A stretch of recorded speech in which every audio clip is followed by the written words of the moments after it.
This is Irie, industry ready individual.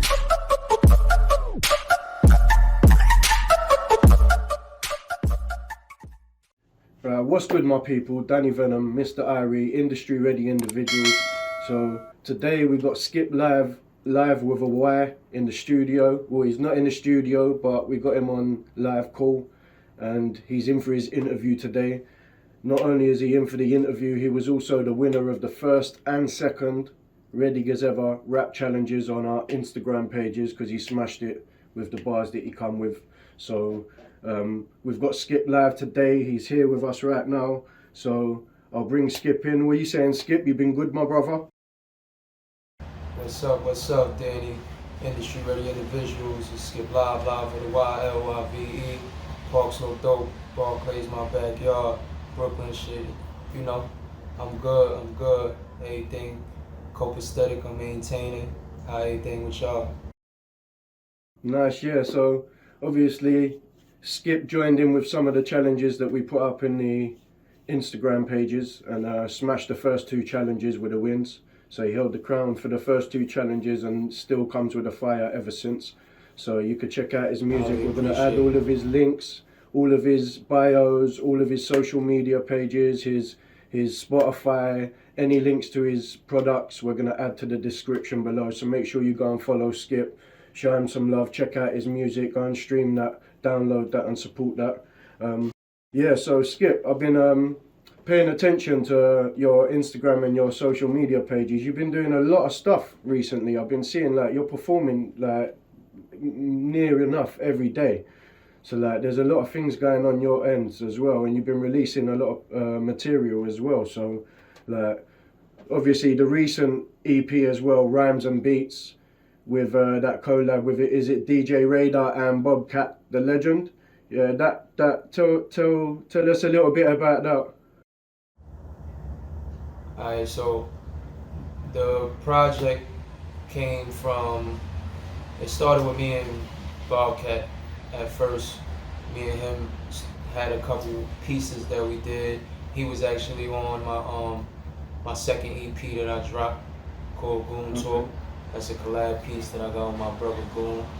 And he did a piece on there called MVP that was like real boom bapish 90s type feel. So I stuck with him because out of all the pieces, me and him had like a little chemistry to where like he would send me beats and I would just be working on certain things and freestyle to him, and it just like it built from there. And just I did Praying on My Downfall with him on my third project, The Awakening.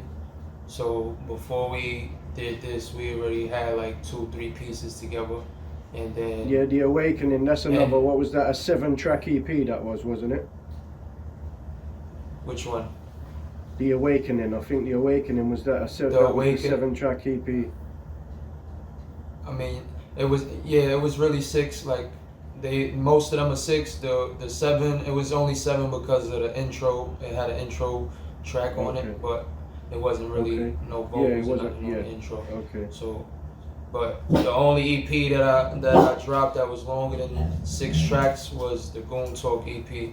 Since it was more than just me on it, I wanted to be able for me and my mans to both get off on it and not have it so short. Of course, yeah. Because what are you? You're five projects deep now, Skip. You got what 5 EPs out now? I got 5 EPs out. Before I dropped my first EP, Top Notch, I actually dropped a mixtape on SoundCloud. That's more like remixes and freestyles to 1994 beats. They was like the beats that was in the Billboard charts around that time. That's the year I was born. So I named the project MCMXCIV. That's the Roman numerals for 1994. So I just chose like, I think it was like 10 beats from that year.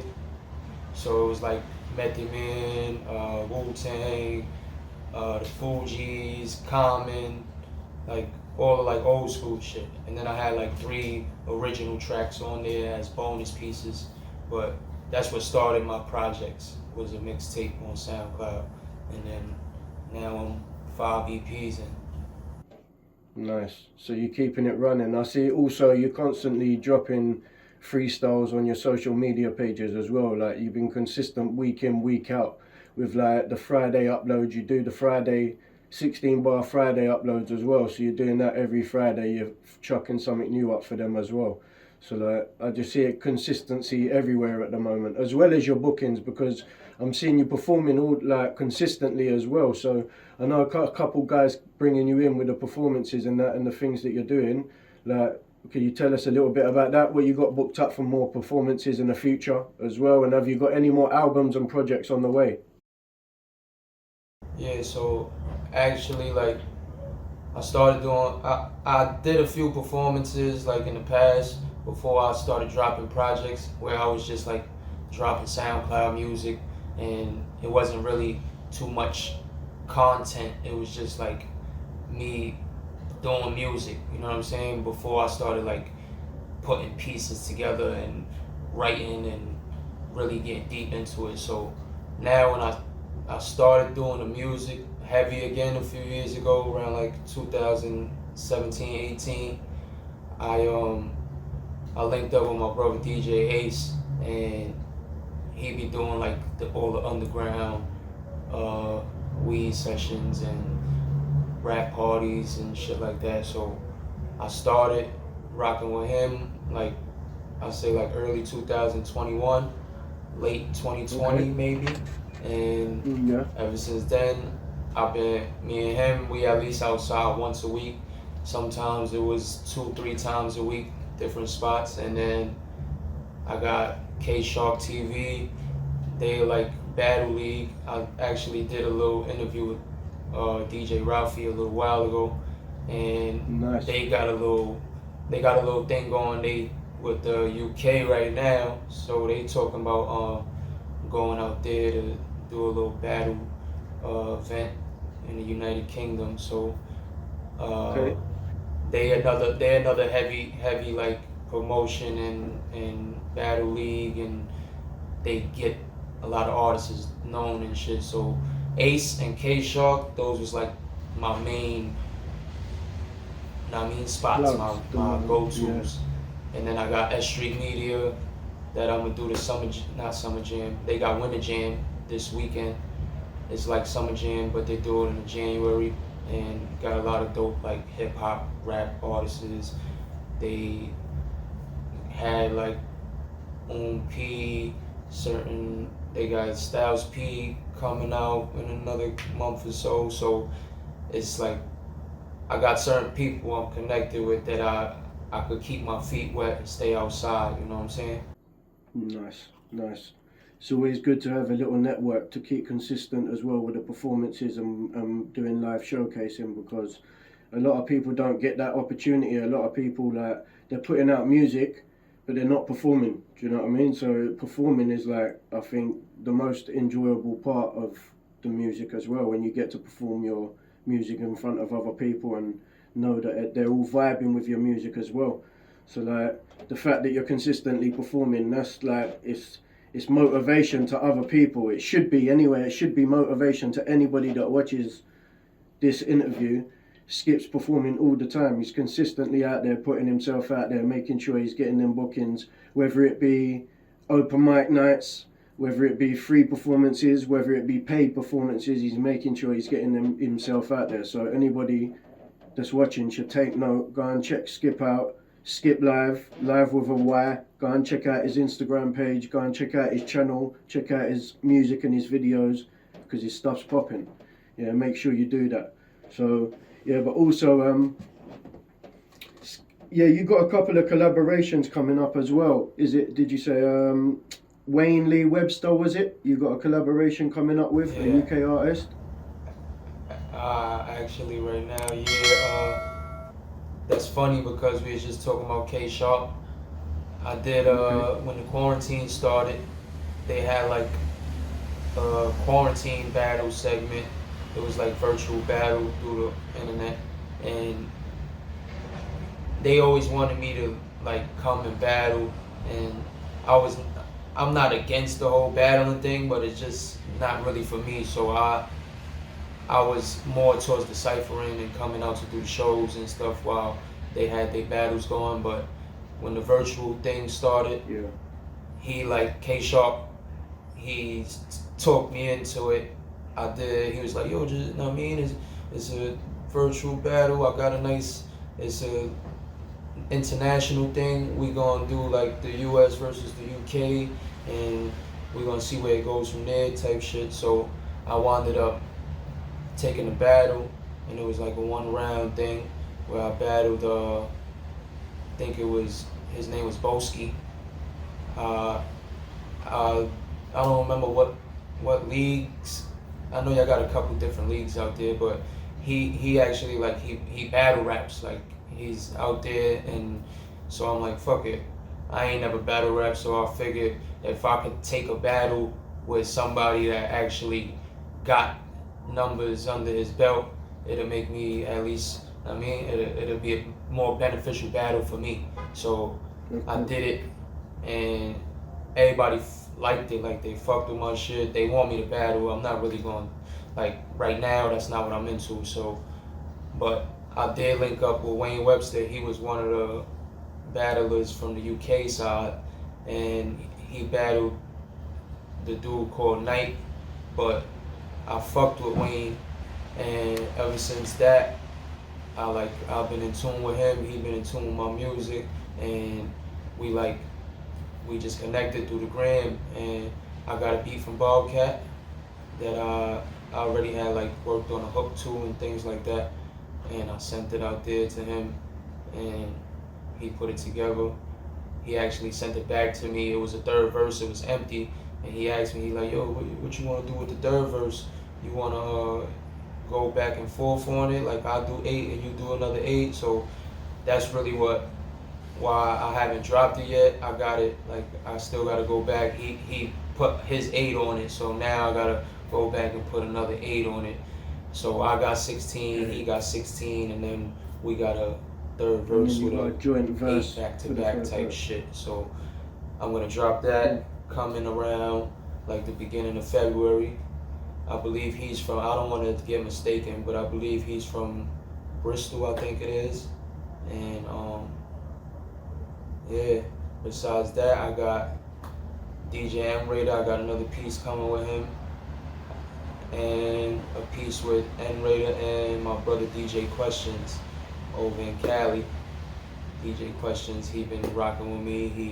He been mixing my music. I mean, making me some show sets and shit like that, so I can start going out and doing some live sets. Cause you know, doing an independent thing and you ain't really got all the studios and all them things. You need the show tracks and instrumentals and things like that to make your shit look a little more crisp. So now I'm on to trying to step it up in that level.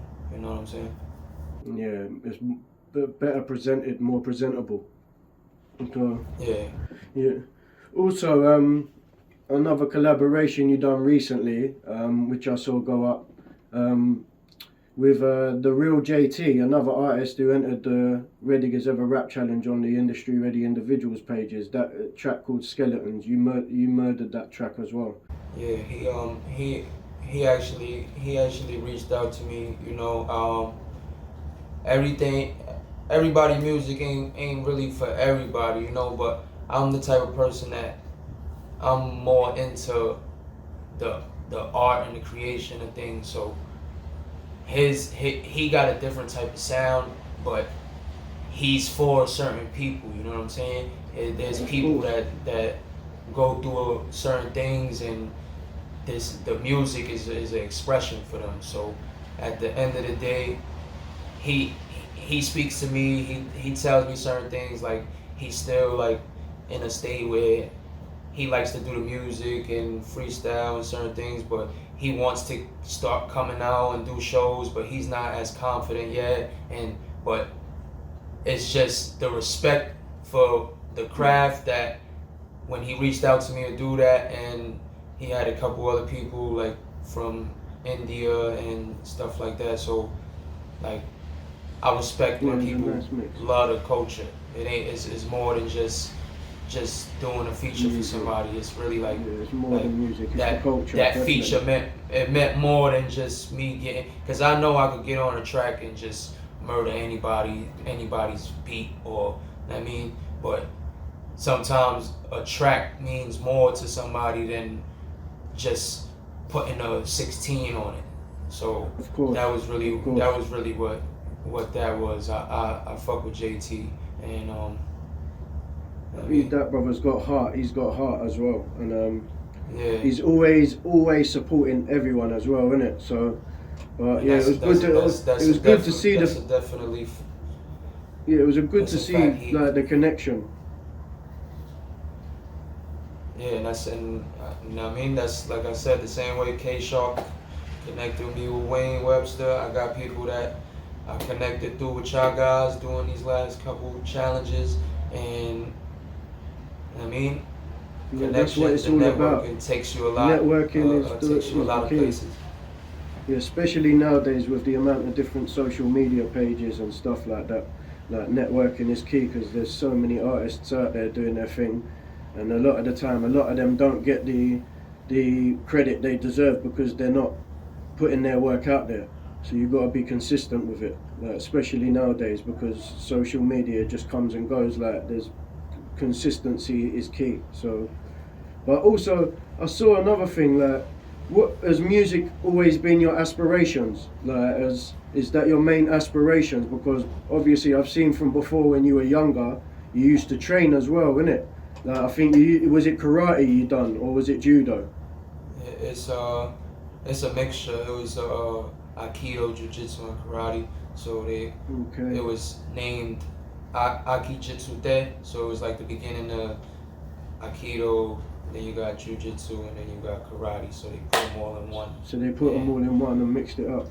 Yeah, like there's a bunch of different things that we trained, but that was our main art. Like my father today is like, he's a 7th degree black belt still. So I never, like, I got my brown belt. I didn't, like, after I started chasing the rap thing and running in the streets and doing other things, like the karate thing wasn't really for me.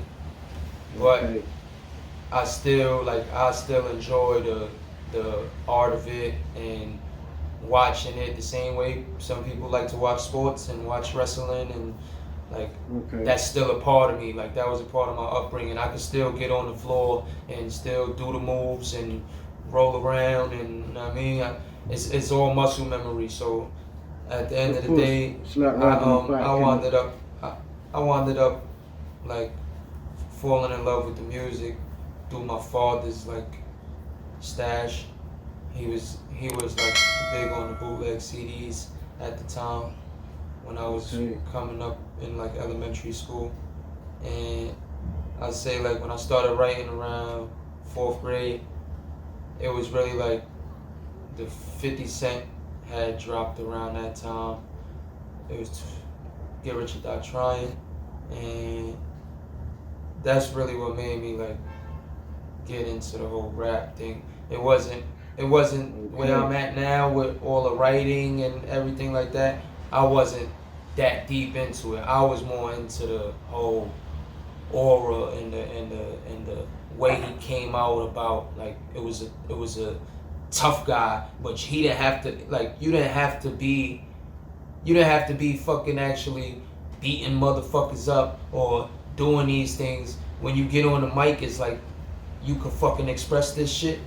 And if it does, sometimes it does take it to the streets and make people want to go there, but to me right now, I'm that type of person. Somebody could be the biggest motherfucker, you could be the toughest nigga. I know I can't beat everybody. I can't fight everybody, but on this motherfucking mic, you can't use your size or use you gotta actually rap. So that's what got me. I'm like, damn, I could be somebody that's the nicest rapper, you know what I'm saying? That shit was just accolades that I just looked at, and then people like Eminem and Lloyd Banks was one of my favorites growing up, and those type of people. When I started writing, that's when I got deeper into the writing. Eminem's and like Nas's and stuff like that. They're more intricate type of writing. Okay. That's where I'm at now. Before I wasn't in this So state. that answers another question I was going to ask you. I was going to ask you like, who was your like inspirations? But obviously, like you said, Nas, Eminem, like obviously 50 Cent with Get Rich or Die Trying. That was a sick project as well. That was inspirational. Yeah. The 8 Mile was inspirational as well.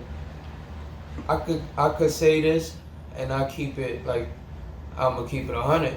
I started with the 50 Cent. Like I was the type of nigga.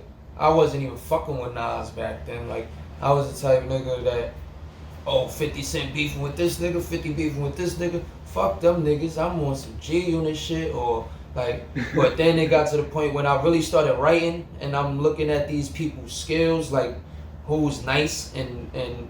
Yeah. I really stopped looking at it like the way I looked at it before. I stopped giving a fuck about what the media looked like or who looked like they was the stronger person or who had the most money or none of that mattered. I really started looking at who the fuck penned, whose music ability, like who's nicer. So that's and who's that's representing the culture. Yeah, that's what made me change like my outlook on who was like the best at the time. So that's when I started going in and I'm like, damn, Eminem, like Jay-Z and these guys, like those is the guys, like those are like the Michael Jordans and the LeBrons and like Rakims and Biggies and stuff like that, you know what I'm saying? Yeah, that is a good hypothesis. Well, you got another, did you say you got another album project you're working on at the moment? Or EP? Was it another EP or another album you're working on? Well, right now, I wasn't actually working on no project.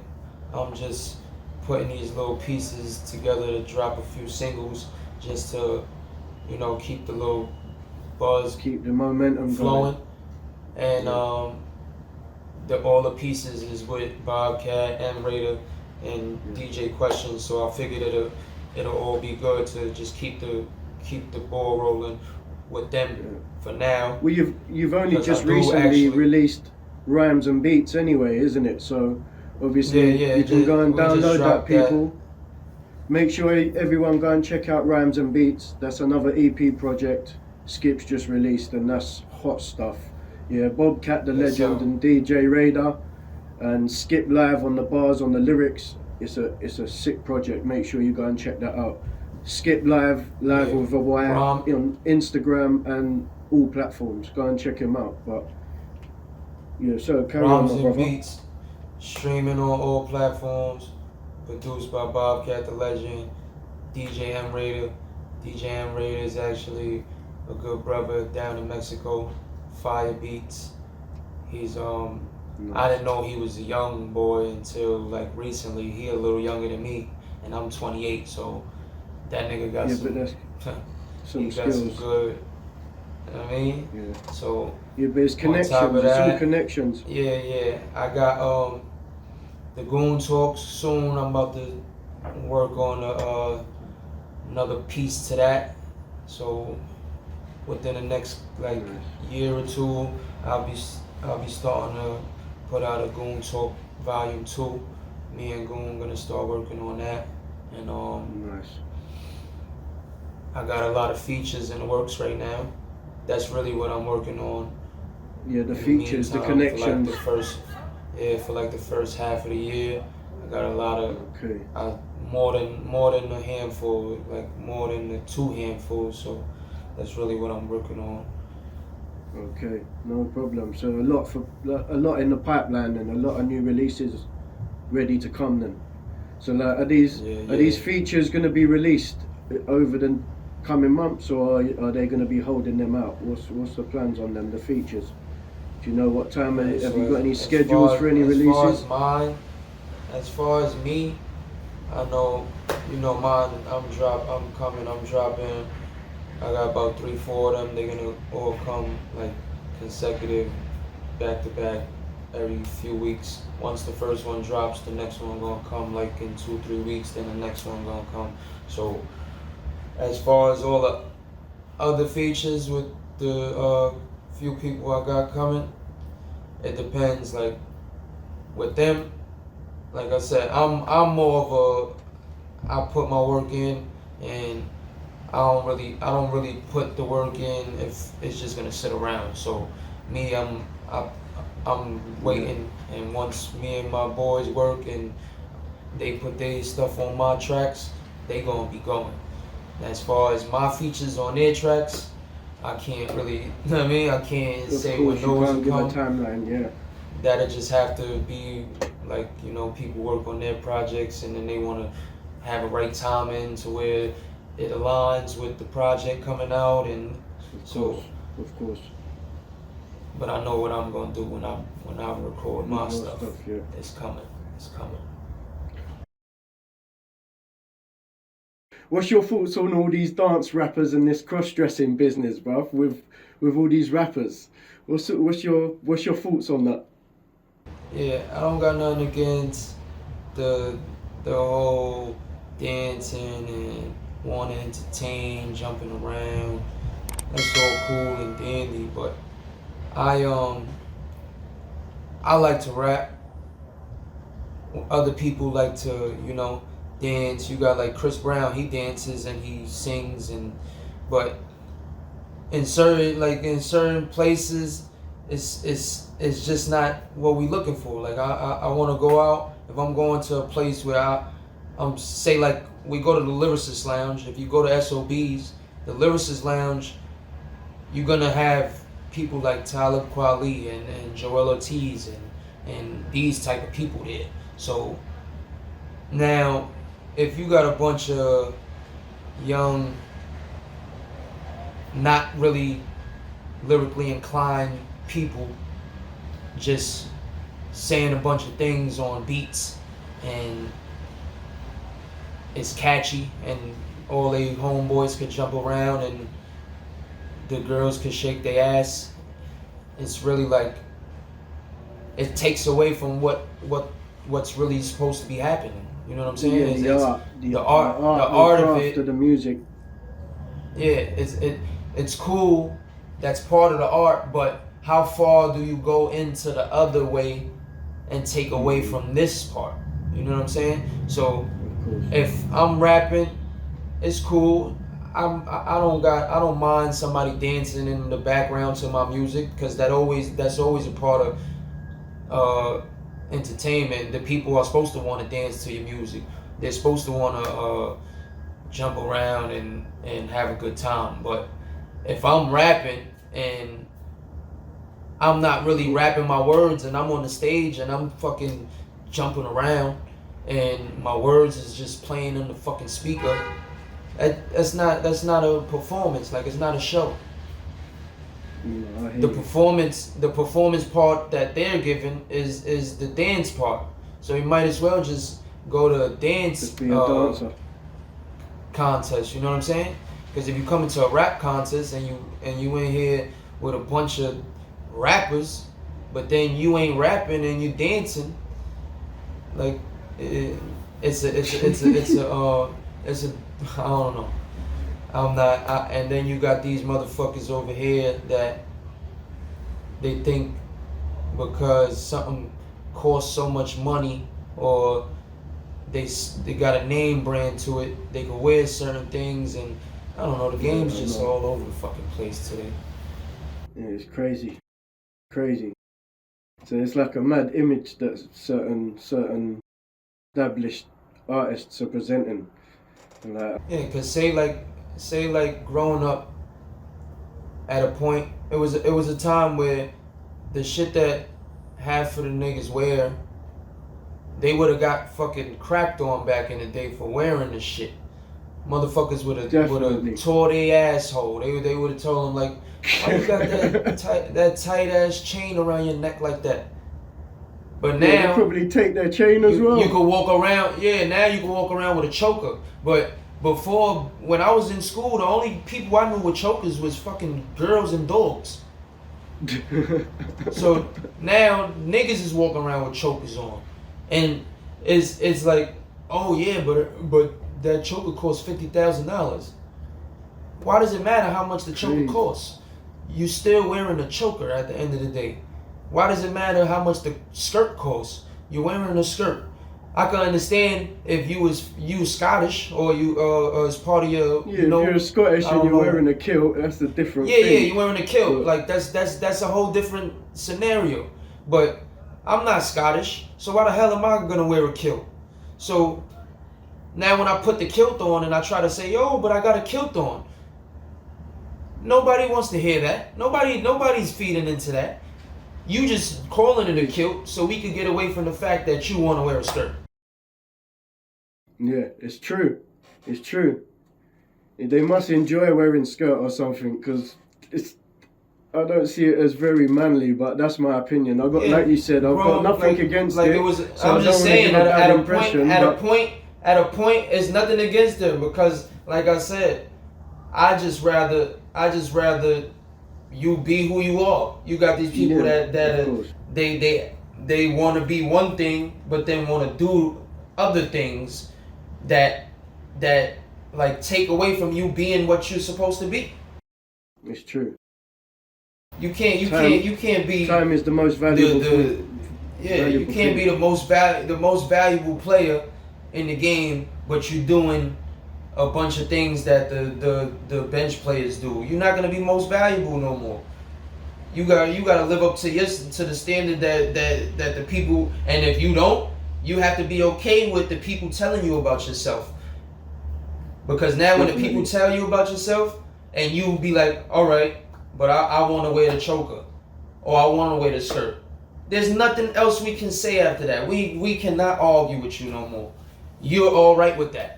But when you sit here and try to argue with people and make it try to flip it on the people that have opinions, because we're supposed to have an opinion. If we didn't have opinions, then you wouldn't have, like, the artists wouldn't have nobody to give their art off to. So if it's true, you're painting a picture to us, but before you paint the picture, you come on stage and you do a whole bunch of other stuff before the picture's painted, you taking away from the picture that you're painting. You want us to see that you got on all this jewelry and you got a bunch of females half naked, and but your real, like, art, the real picture that's supposed to be painted, we not getting it. We're not getting none of it. Yeah, definitely. Because it's being taken away from the lyrics and the skills and art of actually expressing themselves properly in the bars, because, like you said, they're too focused trying to do everything else as well. Also, like, I was going to say to you, in regards to challenges, like, you've done a couple other challenge features as well, but you've already said about the battling, you're not going to do the battling. So, well, is that not something that you're going to plan on getting involved with in future? Now, no, I would. I can't say that I won't ever battle, but at the moment I'm not gonna battle. Because I see there was a few people calling you out. Maybe after, as well. Maybe after after I get to where I want to be with the music thing, like, and I'm comfortable with where I'm at, I might, step my foot into other things, but I'm more focused on what I'm doing and what I got at hand right now. So. Yeah, I know most of your projects are straight hip hop as well. What do you think about, like, UK rap and also, like, the trap and drill? What are your thoughts on trap and drill and UK rap? Well, see, like, I got a few. My people didn't want me to do it, but it's not about what people want. You know what I'm saying? It's not always about what people want, because if you don't want it, somebody else wants it, and if somebody else wants it, then why not give it to them? You know what I'm saying? But at the end of the day, it's not something that I'm gonna go all the way into and just become a drill rapper or just become a trap rapper, because like you said, like I said before, that type of stuff takes away from your skills. Like, it takes away from what you're really capable of. If everything that you're gonna rap about is drilling and trapping, selling drugs and killing, you know what I'm saying? It's not. It's not so. It's so far that your art can go. It's not. You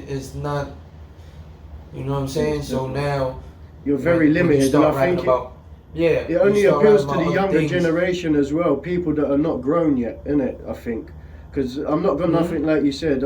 It only really the appeals to the younger generation. Because now when you get older and you get to the point where it's like you don't want to be around fucking females shaking their ass 24/7. You don't want to fucking be around motherfuckers that's high and drunk 24/7. You don't want to be around niggas that want to fucking flash money all fucking day. Like, so now you get to the point where that shit doesn't entertain you anymore. You have to grow.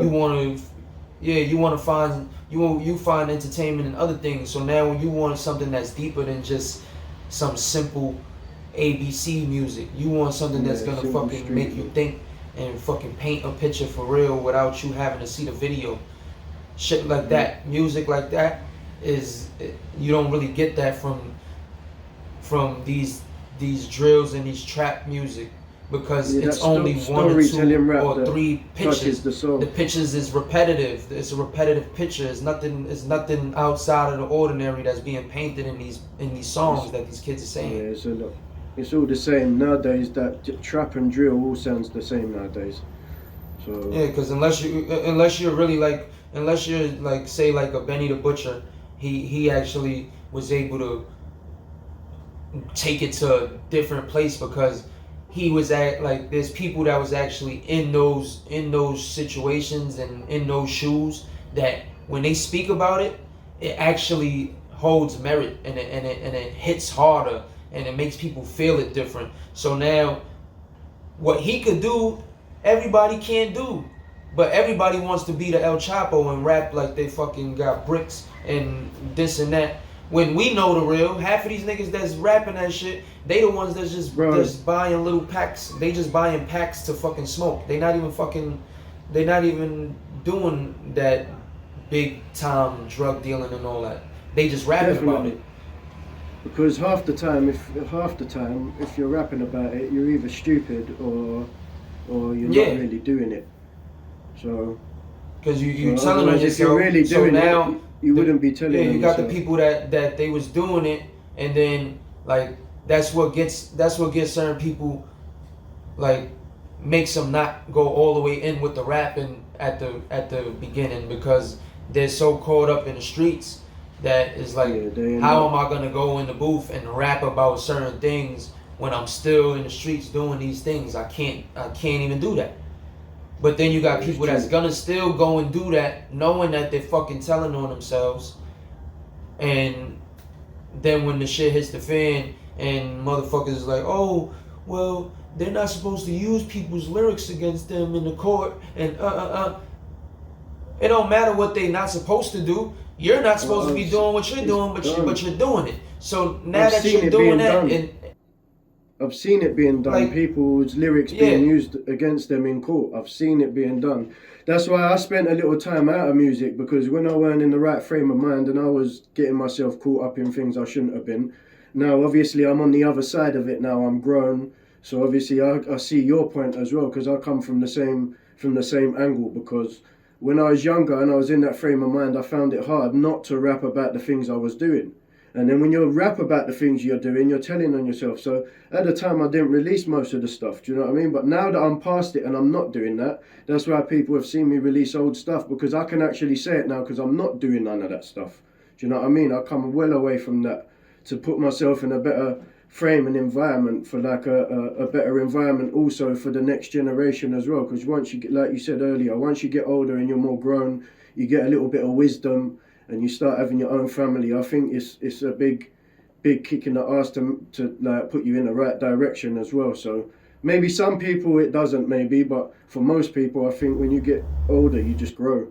And like if you're not growing, then you're doing something wrong. So, but like old school hip hop, like what you're doing, a number of other artists I know who strictly stick to hip hop, like it's raw because you stay in your lane, like, and I respect it because even though I like to, I'm a bit versatile, so I like to switch it up. Hip hop's my favorite, hip hop and reggae, yeah, if I'm honest. But I do like a bit of grime as well. But grime's UK, innit? Grime is a UK thing, so I like the grime, hip hop and reggae. But the trap and drill, I thought it'd just be a phase, but it's still going. But nowadays, to me, it just a lot of it's quite generic. It all sounds the same, and the message isn't like a message that's helping people grow or helping people level up. Like you said, it's always the same old crap talking about roads and this, that. And the fact that people are talking about them things, they're obviously not grown yet. But again, everyone has their time. Some develop sooner than others do, and some develop later, but some don't develop at all. But the levels, like what you're doing, the fact that you, like, even though I'm versatile, I respect the fact that you stick to your hip hop because you are strictly on the old school hip hop vibe, and it's motivational, bro. Like people like you, if I'm honest, there's like you, maybe one or two other artists that have got involved with the challenges. Like it makes me have to keep on my toes as well. Do you know what I mean? You have to up your level. So when you got people around you, positive people who are putting in the work, consistently leveling up, consistently getting better and better and better at what they do, and you're around them people, it makes you have to level up. Do you know what I mean? So what you're doing is inspirational, man. So I know other people who are on my pages are going to want to see a lot more from you, and I definitely want to see a lot more from you as well. So you got to keep them tunes coming.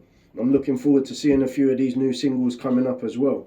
So yes, sir. Yeah, just keep us posted, man. Let me say before we get away from the whole drill trap thing,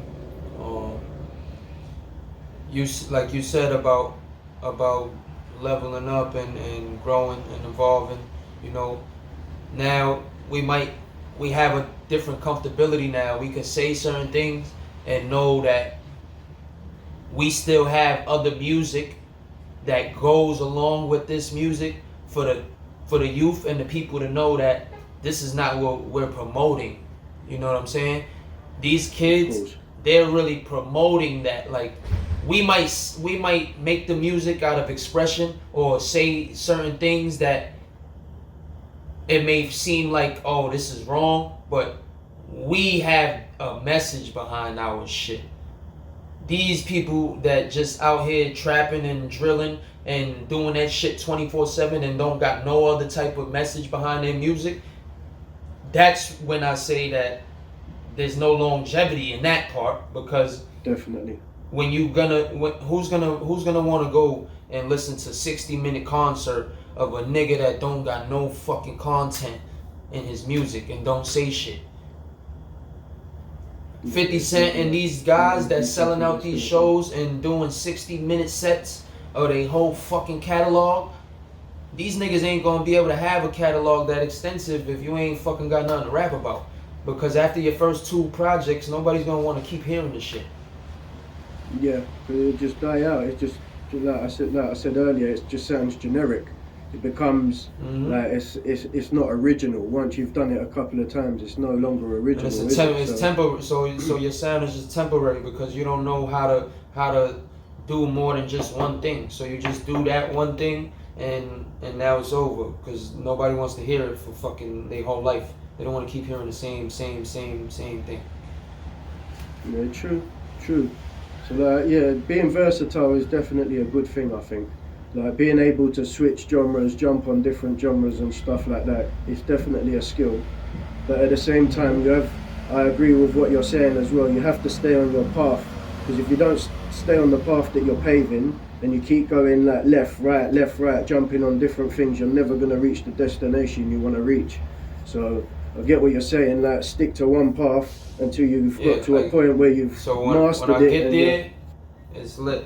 I get there, I could do the whole, like, when Lil Wayne got to where he got and he was named the greatest of the time, he could do whatever the fuck he want now. You know what I'm saying? He was able to go do rock. He go do rock and roll. Go fucking skateboard.